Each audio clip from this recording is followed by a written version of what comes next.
What's up, everyone? Matt Gajewski here, back again talking college basketball. It is Friday, March the 7th. We are continuing with conference tournaments, wrapping up some regular seasons. I am recording this on the evening of Thursday the 6th. I had a scheduling conflict on Friday morning. Usually I'm recording these around 5 or 6 a.m., and it's twofold. I won't be available to record that time. And we also have early tip-offs again. High Point is tipping off at 11 a.m. Central Time. That line's not out yet, as well as a few others in the morning. And then teams like Belmont, Bradley, they don't have their opponents yet. So I won't get those lines in time to record the video. But we're going to record games we do know, games that are big, even though they might not be some of the conference tournament games. And if you want those, they'll be available in Discord. More on that in a little bit. But let's dive right in. We have 5 games to talk about on the Friday slate. First up, Purdue takes on Illinois. This is a game with a 3.5-point spread in favor of the home Illini. Huge total in this game. It is at 160 points. Daniel Jacobson's been out for most of the year for Purdue. Illinois has been without Morris Johnson. He recently had the cast removed from his wrist, but I still would call him a very, very long shot to play in this game. Don't see any way he really suits up. But body of work-wise, these teams have not played yet. Purdue is 3-4 against the top 25. They beat Alabama, Ole Miss, and Maryland. They've picked up just 2 wins in the top 30 since December 8th and none in the top 25. So they do have a pretty good body of work up top, but that's all sort of backloaded to the beginning of the schedule. They do have 3 losses outside the top 30. They dropped games to Ohio State, Indiana, and Penn State. And they've lost 4 of their last 6. They went on this weird run where they lost 4 games in a row, and then they finally bounced back against UCLA and Rutgers in their last 2 games. Meanwhile, Illinois is 2-7 against the top 25. They have wins over Wisconsin and Missouri. They have 4 losses outside the top 30, Northwestern at 47, USC at 60, Nebraska at 51, and Rutgers at 74. They had a similar problem. They got blasted through a lot of February, and then they finally bounced back with double-digit wins over Iowa at home and on the road at Michigan. That win is sort of lost a little shine as Michigan sort of falters now down the stretch. But stylistically, Illinois is significantly taller. They're 16th in effective height, 130th in rebounding. Purdue, 107th in effective height. Purdue is 130th in rebounding. It is Illinois, who's at 9th overall. So the drastic advantage on the glass is for Illinois. 9th in rebounding. Again, Purdue is at 130th. But this is nuanced with both of these teams, and I think it starts with Morris Johnson being out. He's their best rim protector. He obviously plays in the front court, stud freshman for this Illinois team. And then Purdue, they play through Trey Kaufman-Renn. He's been hot as the sun, at least scoring. He has 20-plus points in 7 of his last 9 games, double figures in all but 1 of those 9 games. But that hasn't extended to the defense. They're 336th in interior defense. They've been hemorrhaging points inside. On that little losing streak they went on, they played Wisconsin, Michigan State, Indiana, and Michigan. What do all those teams have in common? A strong front court. What did those teams use to exploit Purdue? Their strong front courts. Illinois might be a little less equipped to deal with the front court weakness of Purdue than, like Michigan, Michigan State, or Indiana, maybe even Wisconsin. But there are a couple of factors working for them and against them. Against them, obviously, it's Morris Johnson. For them, Tomislav Ivicic has been out for a while. He's returned. And the big thing here that requires nuance is there's been these reports that he dealt with 2 separate illnesses. So one of them was mono. While he was out, he allegedly lost a lot of weight. And now that he's been back for a few games, allegedly, he's been regaining weight, getting back into shape.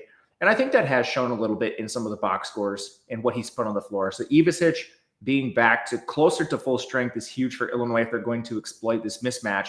And they kind of need to. This team is horrible shooting threes. They shoot the 30th most threes in the country. They rank 319th in three-point percentage. A big reason why they've lost a lot of games is they're just missing a ton of shots. And I think the best way to beat Purdue right now is inside, which theoretically should work in favor of this Illinois team. I guess the last thing on Illinois before we move to the Purdue side, At this point in the season, with all of the losses Illinois has incurred, it's always fun to check on their ever-changing rotation. Trey White is back in it now, and he's been racking up double-doubles, so I think that's positive. I don't really have a good explanation for why he was benched. There were rumors that he asked for more NIL money.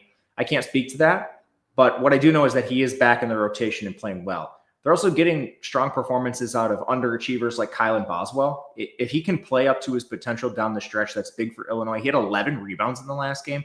Wild for a 6-foot guard. But anyway, on the Purdue side, their strengths offensively come largely through shooting. Their biggest weakness is defense, so they'll have to overcome that interior defense.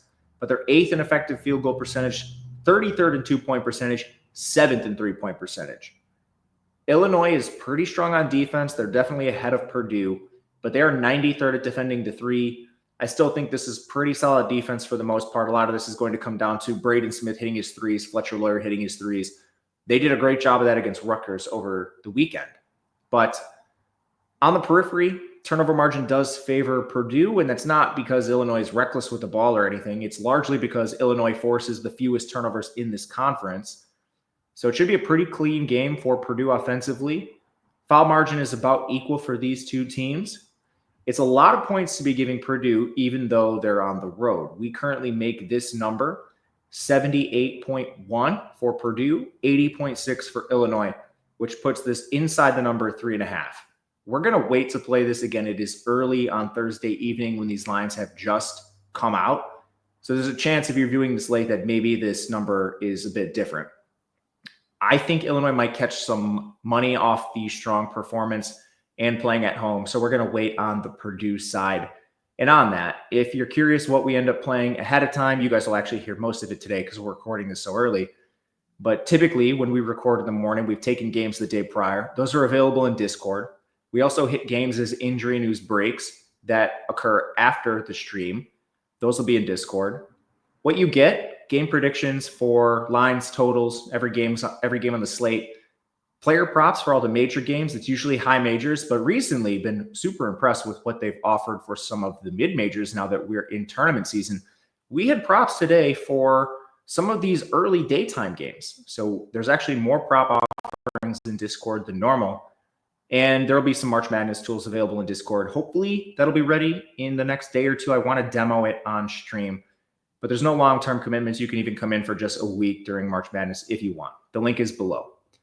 Let's move to our second game. Colorado State takes on Boise State in the Mountain West. This is a huge game in this conference. Both of these teams sitting at the top, and I don't even think seeding really matters when we talk about these two teams because they can both make the tournament, and they have some at-large hopes, especially like Boise State.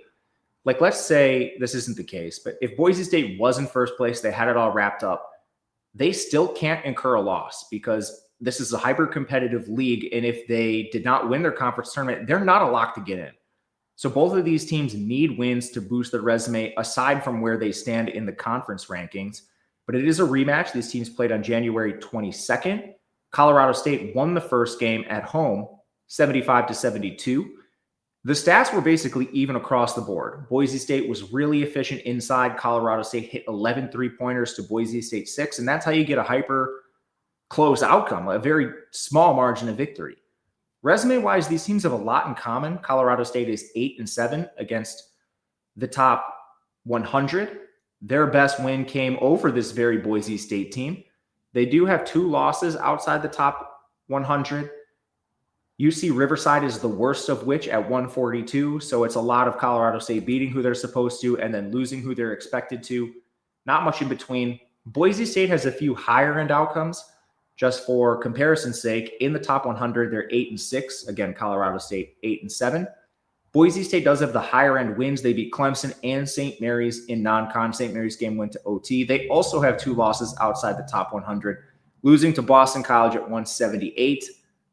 That's pretty comparable to the Riverside loss. But again, that's why Boise is in need of more wins. They can't take losses because of some of the damage they've already incurred. Stylistically in this game, Boise State is 178th in effective height and 8th in rebounding. That is an advantage, but Colorado State is no slouch. They're 55th in rebounding, and that's while playing a small lineup. They're 267. Both of these teams are getting the most out of fairly small lineups, And this was neutral in the first game, so neither team really dominated the glass. Shooting-wise, Colorado State has a few advantages, but Boise State's a little better on defense, so some of these sort of neutralize each other. Colorado State, 36th in effective field goal, 22nd on the interior, 84th from three. Boise State does have some defensive weaknesses. They're 95th in interior defense, 133rd in three-point defense. To me, this is a pretty neutral matchup. I do worry a little bit about Boise's three-point defense, largely just because Colorado State can space the floor a little bit. Nick Clifford, Kyan Evans, and Jalen Crocker-Johnson all hit at least 38.5% of their threes, so you have to defend multiple players from the perimeter.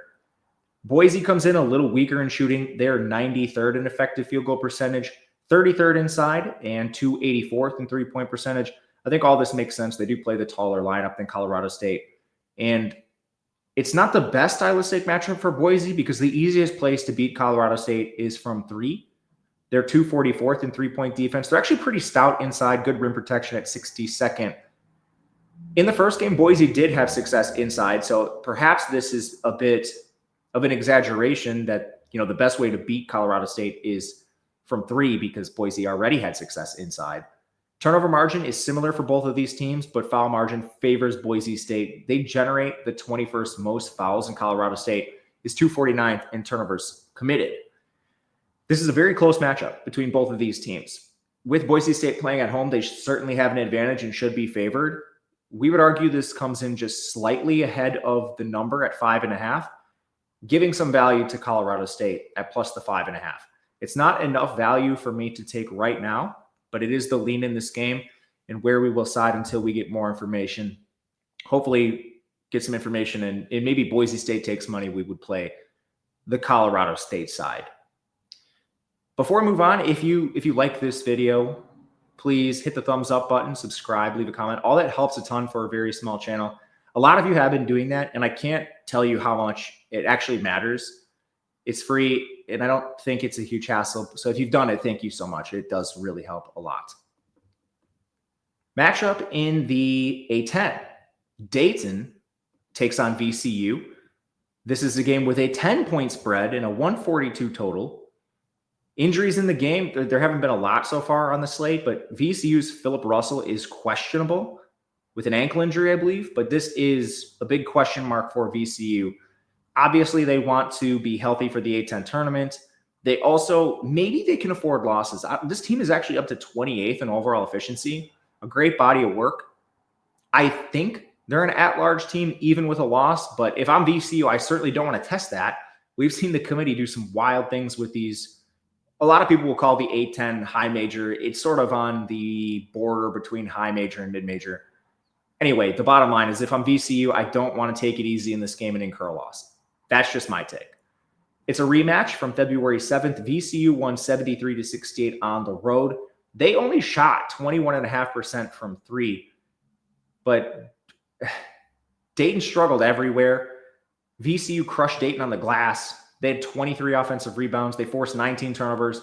So that's how you win a sloppy game like that. Even if you're not shooting well, if you can grease up the game, hit the offensive glass, and force a ton of turnovers, you're going to win a lot of games.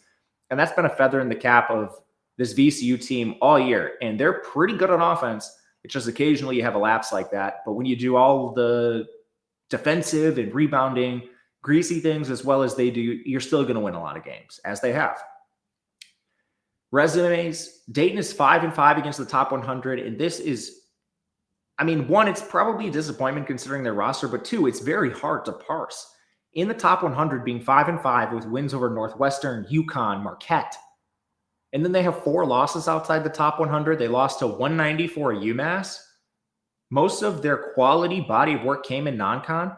They have 6 losses in conference, and it's the A10. You can't really incur 6 losses as an at-large team, which Dayton certainly is not. So just really hard to evaluate this team. They have the highest of the highs and then some pretty bad lows. VCU is 4-2 against the top 100. They beat Colorado State at 56. That's their best win. They have 3 losses outside the top 100. They did lose to Seton Hall at 202. That was an overtime early in non-con. Their other 2 losses outside the top 100 are right on the edge. Bonaventure at 103, St. Louis at 104. So it's kind of just one bad loss for VCU. Really everywhere VCU has advantages.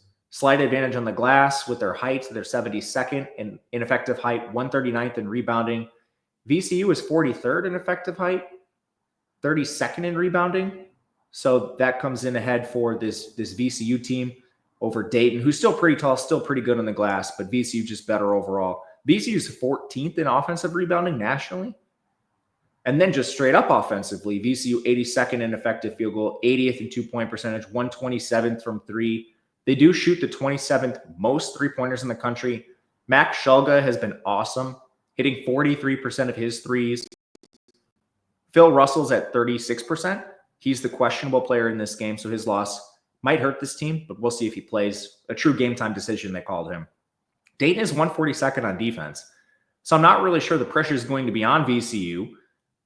Dayton is 231st interior defense, 125th three-point defense, and I truly don't have the explanation for why this interior defense is so bad. Zed Key and Nate Santos are high major transfers. Amael Letang is 7'1", playing center. Like, they just have no business being this bad. And I'm not a coach. I don't know the proper stylistic way to play or composition of a roster or rotation that they should be playing. But they're not getting the most out of these players, I would argue. And then mathematically, Posh Alexander has been the most efficient player for this team. They insist on bringing him off the bench. He played 13 minutes in their last game. Again, I don't know what the deal is, but to me, it seems like this is maybe not maximizing your roster. Anyway, Dayton is 85th in effective field goal percentage overall. That's not bad, but the problem is VCU has the 22nd ranked defense in the country. They're 5th on the inside, 27th from the perimeter. They're allowing no avenues to hit clean shots. Dayton already has some problems offensively, so this is a big problem when you're facing this VCU caliber defense. Turnover margin is about equal in this game. Foul margin does favor VCU, but I don't think this really matters because VCU plays a deeper rotation. They're 100th in bench minutes. But at the end of the day, this is still a lot of points for a matchup that projects to be this slow. You look at pacing, Dayton 262nd, VCU 227th. Two teams below average in pace, matching up against each other. Yeah, offensive efficiency should be there, especially on the VCU side. But you're going to give me 10 points with a team as talented as Dayton in a slow matchup. This is semi-worthwhile to me. We make this around 8.5. I have not played it for the record because Dayton scares the hell out of me every single time they take the floor. But man, this is the closest one we've been to playing so far on this slate. And we will be carefully watching this. If it gets to 10.5 and 11, I'm probably going to hit the Dayton side. Might hit it after the stream either way. Very close to playing the Dayton side of this. Let's go to the MAC where they're ending their conference regular season. Pretty actionable game here. Eastern Michigan takes on Kent State. Eastern Michigan is an 11-point underdog, a 144.5 total. The only injury is to Anthony Morales, deep rotational player for Kent State, so nothing to really be seen there. But the total stands out in this game more than anything else, and it's another pacing situation where we have Eastern Michigan at 196 and Kent State at 275. So straight away, this lines up towards an under just pacing-wise. From there, there's some stylistics that I think also point towards an under. But let's not get ahead of ourselves. First and foremost, this is a rematch from February 4th. Eastern Michigan lost 70-49 on their home floor. They shot under 30% from the field. Not from three, from the field. Well, under 30% from three, yes, but also under 30% from inside the arc. They were also crushed on the glass. Eastern Michigan has 5 wins in the top 200, the best of which came against Ohio at 186. They beat them twice. Ohio was down a starter in both of those games, so there's a little asterisk on those games. They have a pair of losses outside the top 300. They lost to Detroit Mercy at 337, and Western Michigan, who has fallen to 300 on the dot. Kent State has 6 wins in the top 200, but they do have a top 100 win. They beat Arkansas State at 87 in the Sun Belt MAC crossover series they played this year. They have 2 losses outside the top 200. Ball State at 275, and also Western Michigan at 300, the kryptonite of these two teams in conference. Stylistically, Eastern Michigan is 148th in effective height, 238th in rebounding. This is weird. Kent State 300th in effective height, but 47th in rebounding. They do attack the offensive glass incessantly. They're 15th there. But it's always weird when you see the shorter team, significantly shorter team, with a significant rebounding advantage, but that's exactly what we have in Kent State, a well-coached team. It doesn't really make a lot of sense, though. Eastern Michigan has some transfers from high major schools. Some of them are from DePaul, so take that for what it's worth. But anyway, let's keep moving forward with the stylistics. Kent State basically outranks Eastern Michigan across the board. They outrank Eastern Michigan 177 to 222 in total offense. They do have inferior shooting numbers overall, but it's pretty close. Kent State is 287th in effective field goal percentage, 189 from 2, 341 from 3. Eastern Michigan's defense is such a problem, though, that I'm not sure this matters. They are 310th in total defense. They're slightly stronger inside. That's where Kent State is most efficient. So it's not exactly the best matchup. Kent State, the best place for them to score is inside with their 189th two-point percentage. That is where Eastern Michigan is best. I'm not going to call it strength on weakness because it's a stretch calling this interior scoring a strength for Kent State. But it's at least, you know what? I would honestly call this like strength on strength or weakness on strength. The numbers, it doesn't matter. It's not a good matchup to exploit. On the other side, Eastern Michigan, they're actually 108th in effective field goal percentage, which is surprising considering how bad they are on offense overall. 126th from 2, 127th from 3. But the real problem here is that you have the better shooting team in Eastern Michigan facing the much better defense in Kent State. They're 89th overall. They're top 100 inside and out, particularly strong defending the 3 where they're 48th. So you have the better shooting team going against the better defense. You have the worst offense in Kent State going against the worst defense. So what wins out in that situation? Turnover margin vastly favors Kent State. They're 81st, in turnovers forced. Eastern Michigan is 276th in turnovers committed. Eastern Michigan does force a lot more fouls, and Kent State is 327th in fouls committed. That's not a huge problem for Kent State player-wise because they play a deep rotation. They're 86th in bench minutes. Does become a problem when you're shooting a lot of free throws, which is a concern in the game if you're playing an under, which I am. But last, it's just the slow pace that brings this towards the under more than anything else. Offensive struggles for both teams, I'm expecting to some degree.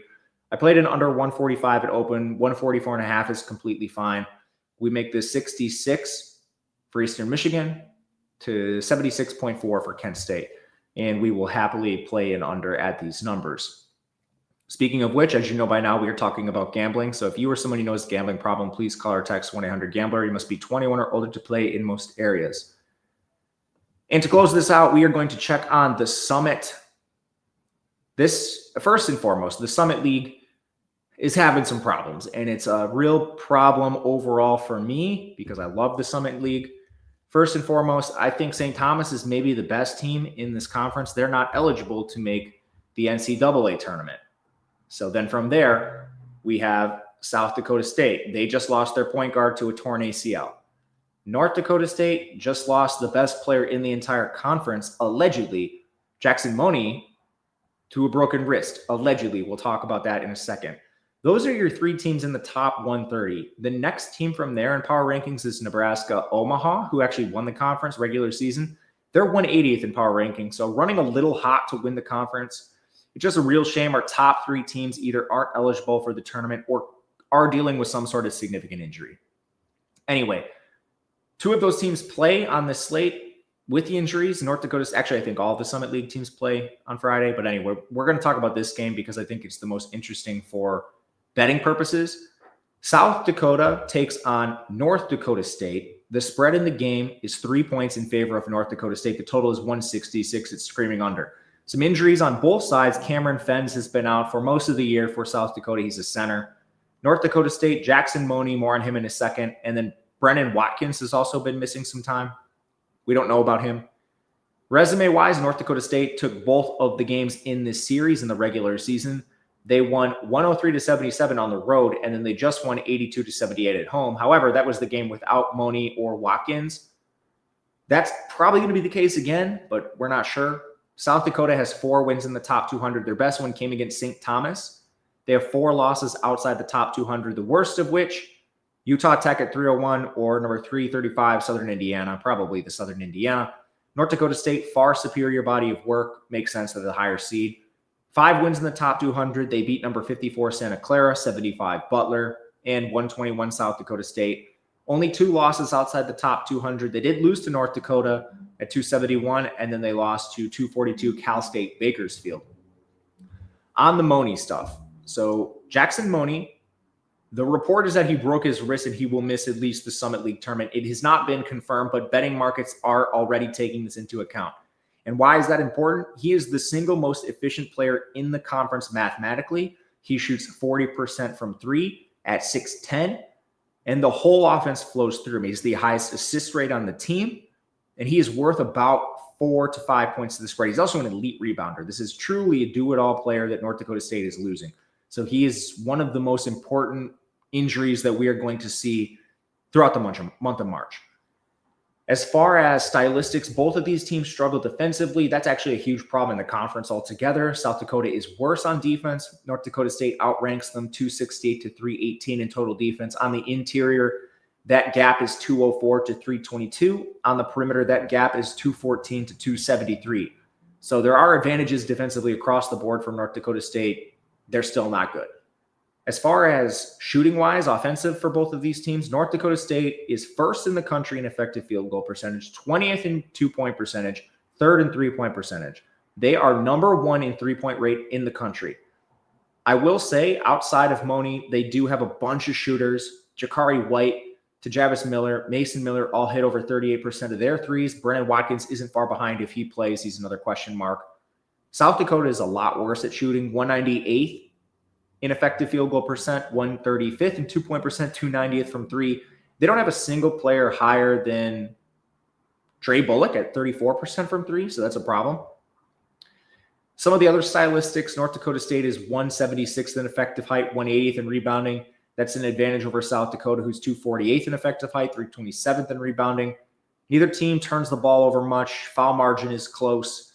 So at the end of the day, this comes down to whether you think Money plays. For the score on the screen, I left Money in just so you guys could see what it would look like because he's actually not confirmed out yet. We have this closer to a -6. If he's in, and I think, honestly, I might be a little light on that because this is an awesome team offensively. But if he's out, I do think the spread is pretty appropriate. You might argue that it is still North Dakota State or pass with all their shooters on the floor. They actually still have some size too. This team is not, like completely dead in the water without Money's size. They have Noah Feddersen, who's 6'10". They don't have as many options. Like he's going to have to play more. And they're pretty small at the 5 or at the 4 and the 3 already. Like they actually have played Tajavis Miller inside at the 5 for at least a few possessions, and he's only 6'4". So he does matter a lot, but they're not completely dead in the water size-wise, is my point. Anyway, that'll do it for us today. Thank you guys for watching. We'll be back with a full breakdown for Saturday as well as Sunday and hopefully every day from here on out. Thank you for bearing with me for the scheduling stuff. But until next time, good luck. We will see you later.